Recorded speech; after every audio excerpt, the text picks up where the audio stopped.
it's me, Sadie. Hi, the original bag lady. And you guys know what that means. I'm coming out my bag this morning. I got something to tell you. I'm on my way home from work. You know, I work overnight. I just busted out 10 hours, right? But the story I want to tell you guys is, so my eating habits are not so good because I don't like the food in the grocery stores.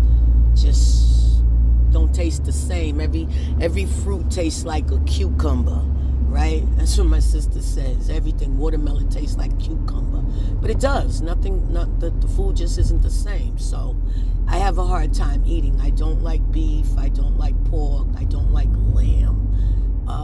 I used to like fish, but I can't catch it, so I don't like what's in the grocery stores, etc., etc.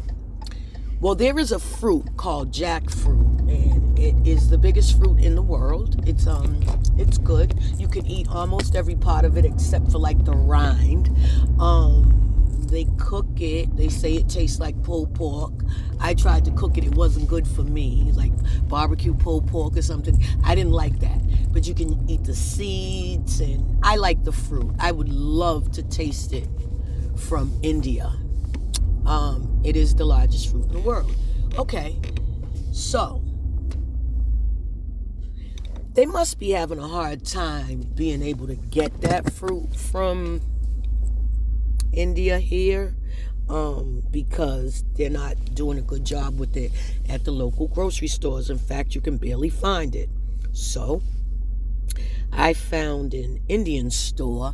I bought watermelon from that store about 6 years ago, and it was so good that I thought, I'm gonna buy fruits from there. I'm going to set them in cut them up, set them in a bowl, and sell fruit. If people know how good and sweet this fruit is, they're gonna want it. I went back to get watermelon again. It was gross, and it has been gross ever since. So I said, well, they're Indian. Let me try their jackfruit. And I did, right? I went and got the jackfruit. Took cutting board, my knife, cut gross, okay? Just gross, just overly ripe, just, it couldn't be eaten. It just not palatable, nor edible. So I go to the store to take it back, and the two women at the store, some type of like Guatemalan or Ecuadorian or something like that, because you can tell they have the big head sitting on the no neck. Their whole body is just like square. They look like Mexicans, I'm not being funny. That's just what I see, right?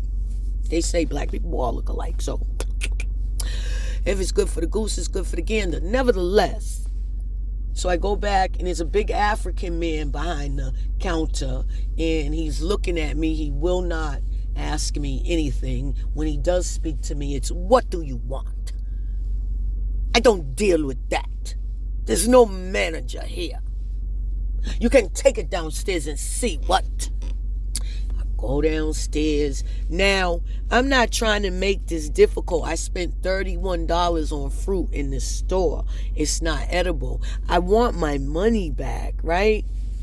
Everybody's playing games. There's these Guatemalan men. And you know how I know? Because of the gold that's on their teeth. Like, you could just tell. That's their culture. You could just tell. No English, no English. An Indian woman walked behind me. She spoke English, and they could understand her. My English, they couldn't understand. Then they asked me to move, please. Move. Past that, please. I moved. This takes about 12 minutes at this point. I'm getting frustrated. I had just worked 10 hours. I just wanted my money back. Customer service is in the dumpster. So I'm leaving out. I took that fruit, took it out the plastic, and threw it all over the damn store. I threw it all over that store. And then I'm leaving out the store, and I said, I'm not done. It just wasn't good enough. So I went back over to the box where they still had that fruit, mildewing and sour with the bugs flying all out of it. And I took every piece that was left in there out of there, took it out the plastic, threw it all over the floor. Now clean it up. Since you want to treat me like this and you don't want to have no customer service. And what happened to customer service? And the customer's always right. How you going to sell me this and just not, remedy this situation? Well, I'm not getting my money back, right? I threw that crap all around that store. And here's the deal. If I'd have been in an American store, somebody would have went and told on me. Them people didn't tell. They looked at me and act like they didn't see me. They sure did. They sure did. I'm thinking, oh, shoot, the police gonna come. Hurry up and get out of here. Or they gonna snatch me, touch me, try to hold me. I didn't have none of my weapons on me. That's what I did. And you know what? It felt good. I ain't gonna lie. It felt good. That was the only retribution that I could get. And it felt real good. That's all. That's all, people.